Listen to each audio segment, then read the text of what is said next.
Hey everybody, I'm Rick. Welcome back in for part 4 of our 2024 NHL Draft Thoughts. That's the crew from Talking Habs and Don't Puck with Media.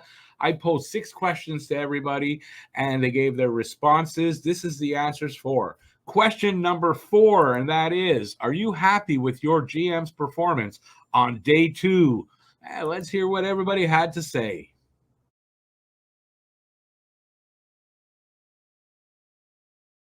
I'd say I'm okay with Danny on day 2. Yeah, definitely. I thought they did a fine job on day 2. The later rounds, really kind of 4, 5, 6, 7 are kind of magic beans, right? There's not, I don't really know a lot about those guys. Those are just kind of guys, again, for depth, and they could have good potential there.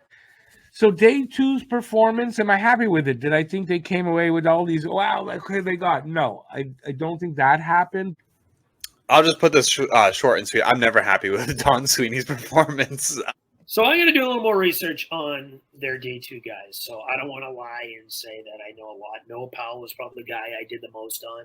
I mean, the Habs traded their second round pick to the Kings in that trade for Michael Hague, the pick that became Michael Hague. Again, with the picks that we had, we get Atos Koivu, should be a decent depth guy. But I'm still very happy in this way. I really love the pick of Atos Koivu at number 70. I did a mock draft with Harry on the podcast, and we both had him there. Atos Koivu, as their pick in the 3rd round, I thought was phenomenal. Plays just like his dad, carries himself like his dad. He's got that pro pedigree already. And I say okay because these are a lot of project picks. Logan Sawyer might be decent depth if he makes it. Owen Prout's probably a top 6 guy. I should say top 6 on defense. Don't think he's going to transition to forward and be a second liner for some reason. I don't know how these picks are going to turn out. He made the selections. He didn't go off base and make these wild and crazy trades, and stuff that, may or may not pan out or may pan out, right away. He, wasn't a reach to pick him at 70. And I really just love the fact that he's Koivu's kid. He's a great trade guy. He knows how to sign players back and keep them in Boston. Like, I would say he's a good negotiator for the most part. Really like that pick there. Good depth. Again, good mid-6 potential type guy. And it'll be nice to have Saku Koivu hopefully around the team more. But his acquisition work at the draft day definitely needs to improve. So we'll see. Tyler Thorpe might be good depth. And Rasmus Bergquist, again, if he even becomes a bottom 6 bottom pairing guy, sorry. These are guys that are depth at this point in the Canadiens rebuild. But yeah, I'd say I'm happy with. I'm okay with Danny. I'm happy with it. On day 2, he made the picks that he had to make, and that was it. He's got a chance to make the team, and then who knows? You just never know if he's got any of that fire that Koivu had in his belly. He could be a really good, solid pick there. I think he'd be fantastic. One of the best captains in Habs history. Certainly, I think one of, if not the longest tenured captain in Habs history. So it'd be really nice to have him around the team. And again, it speaks volumes to how Atos Koivu could develop.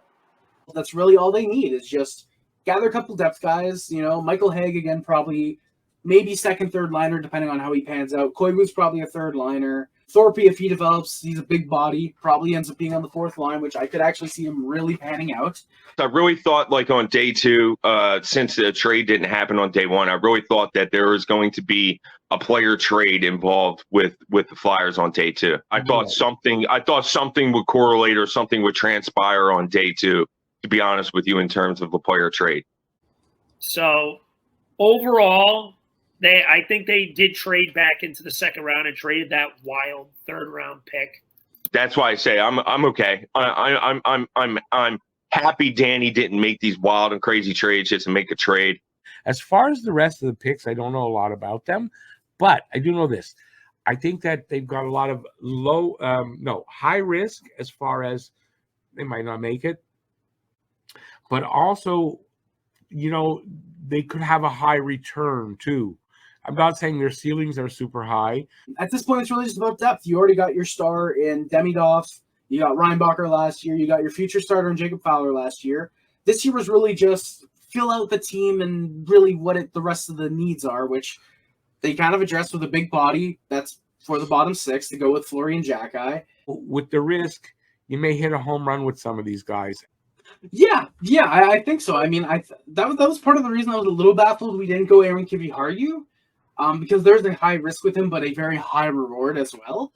So they ended up having 2 seconds after all, after the fact that they got rid of that Columbus deferred their pick, and then I think it was Nashville they made the trade with. If you look at the guys that were already in the pool, guys like Owen Beck, who's coming along quite nicely, Mishar, who's coming along quite nicely, Oliver Kapanen coming over, very, very good prospect there.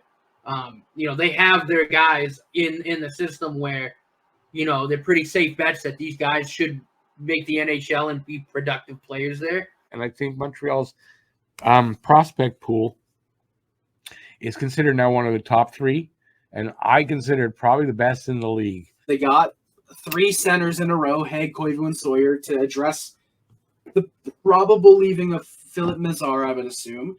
They got their top line talents, Ivan Demidov. They really filled out what this team needed, the last of what this team really needed. At this point, it's really just about waiting and seeing. But I was really expecting a player trade on day 2 of the draft for the Flyers. So that's why I say I'm okay.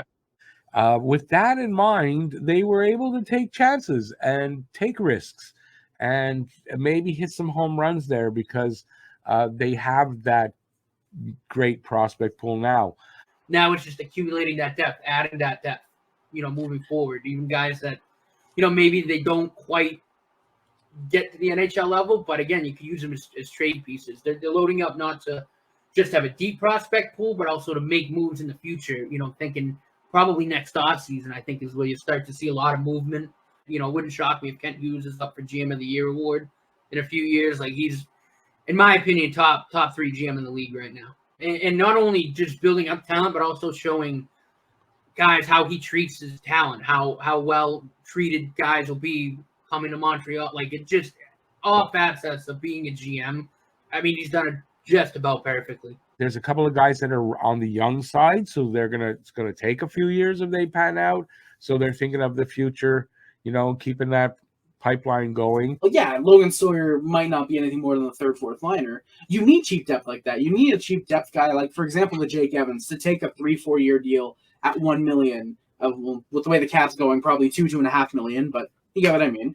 If you're the Canadians, you need to have guys in the pipeline, like maybe, say, Ben Merrill, or to go from last year, say maybe a Sam Harris, for example. You need these guys who can come in and fill those roles for when your players, your depth guys, potentially price themselves out of town. I'm happy he made the picks, and I'm happy, I'm happy, that he didn't make a trade just to make a trade that didn't make sense, just to appease the fan base or whatever. Right. But I really thought that there was going to be a player trade on day 2, and it didn't happen. That's why my high, came down to like a middle ground with being okay.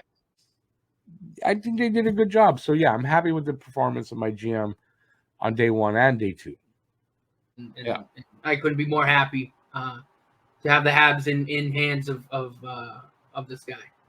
I'm very happy with what the Canadians, Ken Hughes and Jeff Gordon, did on day 2 of the draft, for sure. Absolutely. So I've got to do a little more research on these guys, to be perfectly honest with you. I don't want, like I said, don't want to lie to you and say I know a ton about them already. So I'll put that as a to be determined. And you know what? On the surface, after the dust settles and stuff, I trust Danny. I trust, Keith Jones and the Flyers top brass. I trust their scouts. I trust. I really like what Brent Flair does in terms of drafting. So at the end of the day, there's a lot of trust that goes into the organization. Thanks for watching. If you like this, give a thumbs up, leave a comment, and please share this video.